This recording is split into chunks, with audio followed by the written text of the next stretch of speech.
In the 23rd century, most of the world's population lives below the poverty line, leading many to work in highly dangerous jobs such as mining, the military, and space exploration.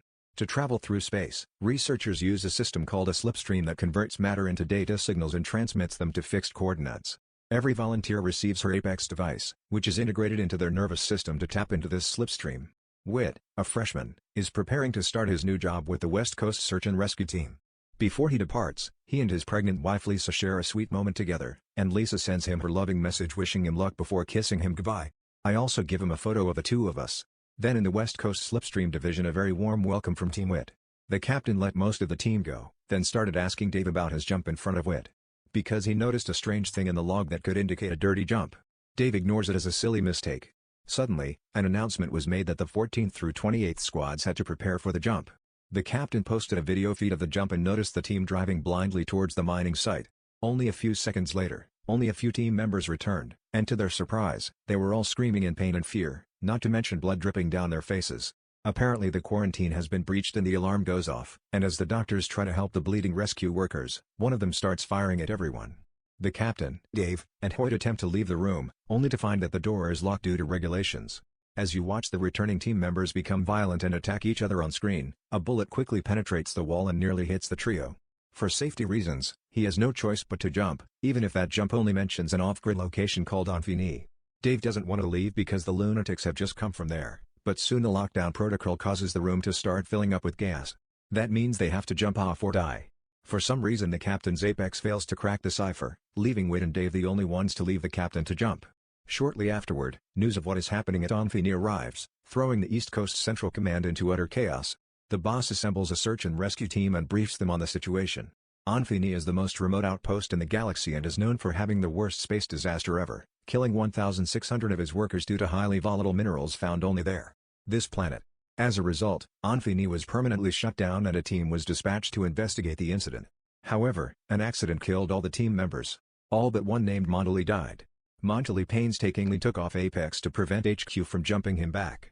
Now Montley plans to send a large amount of dangerous minerals to Earth, and his team's mission is to get there to stop him.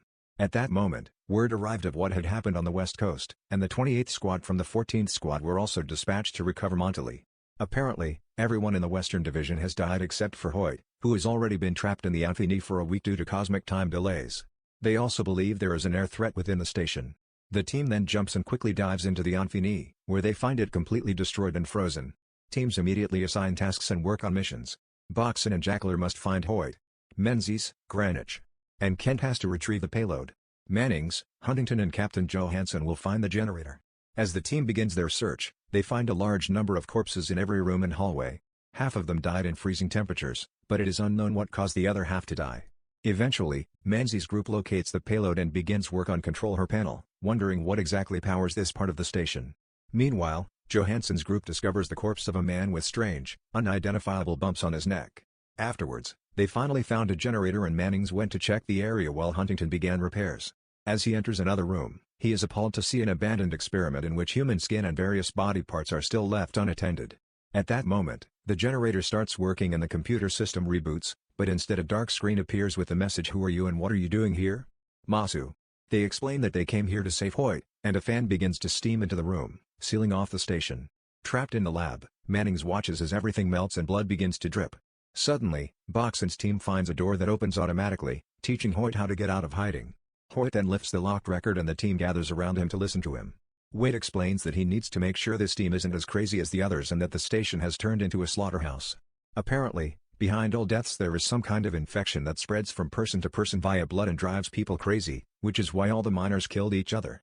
Hoyt had already attempted to return through the wake, but failed and remained hidden inside a duct, where he blew up the outer vent, killing everyone on the station in order to protect himself.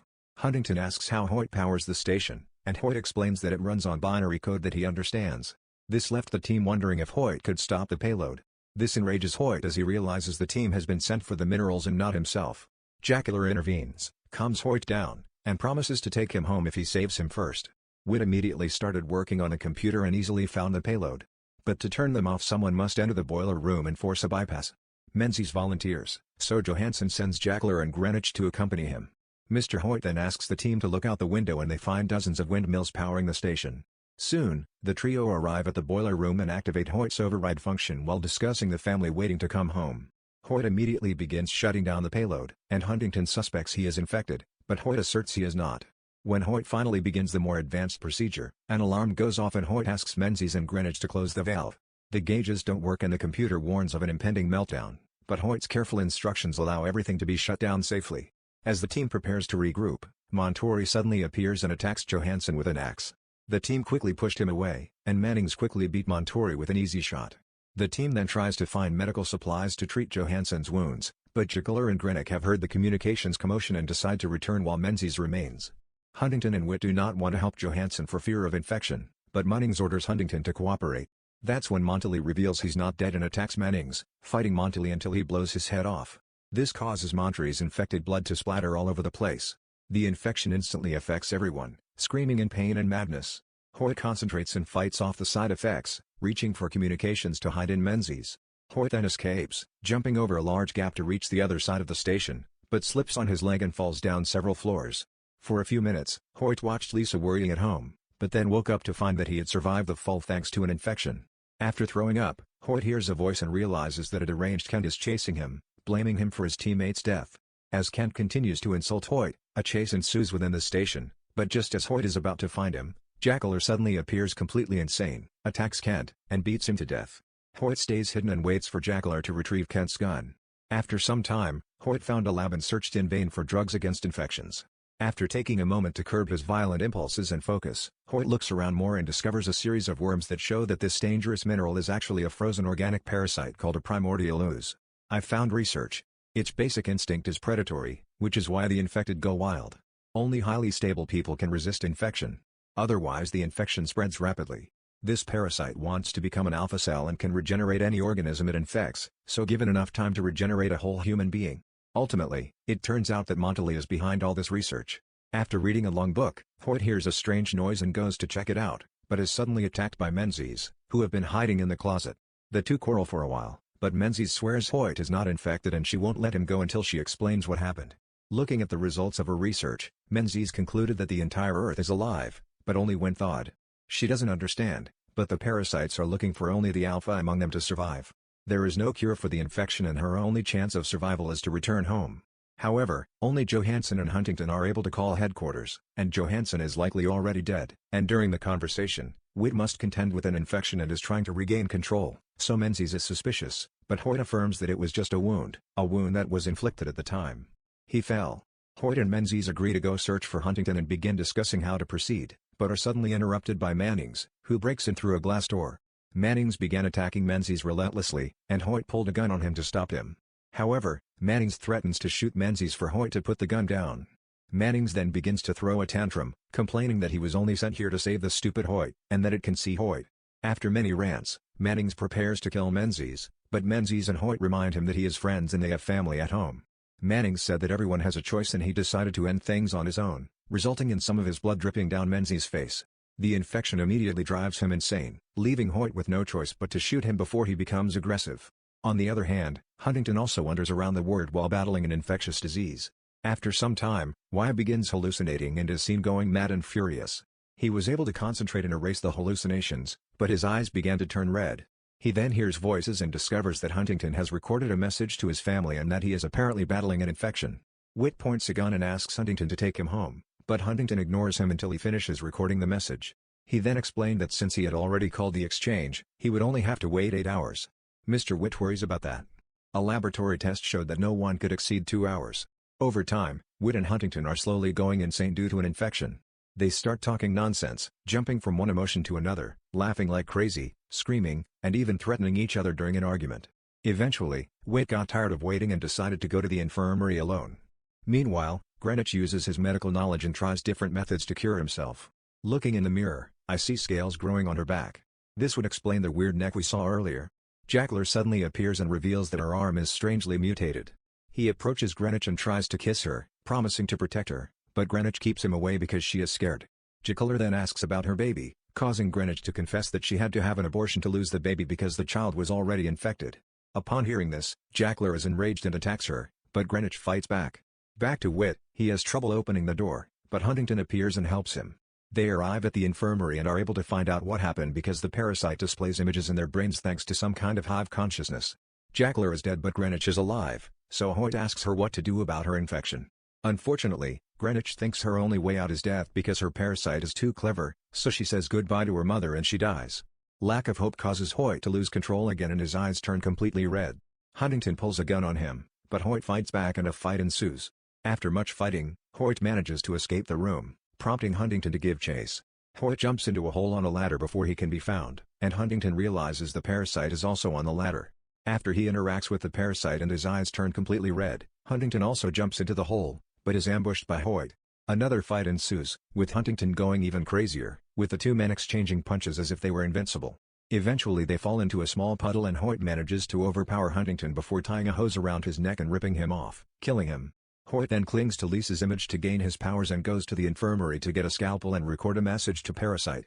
He explains that the parasite only uses people's hatred to kill people, and that his survival techniques are terrible because he can't know anything about humanity. But if the parasites had decided to cooperate with them, they could have helped each other. Hoyt then talks about family and how everyone here just wants an honest job and how that came to see the team in Lisa's vision. With the photo still in hand, Hoyt ends the message by ending things himself. As Whit's message circulates through the station, the parasite begins coating everyone's bodies with sticky minerals. A mysterious puddle is formed by minerals, and a human face appears in it. When this happens, Whit's blood begins to return to his body. Sometime later, Hoyt wakes up without a scratch and is shocked to find that his entire team is fine. Manning says the parasite is gone, and Hoyt checks the lab to find that all the mineral samples are gone as well.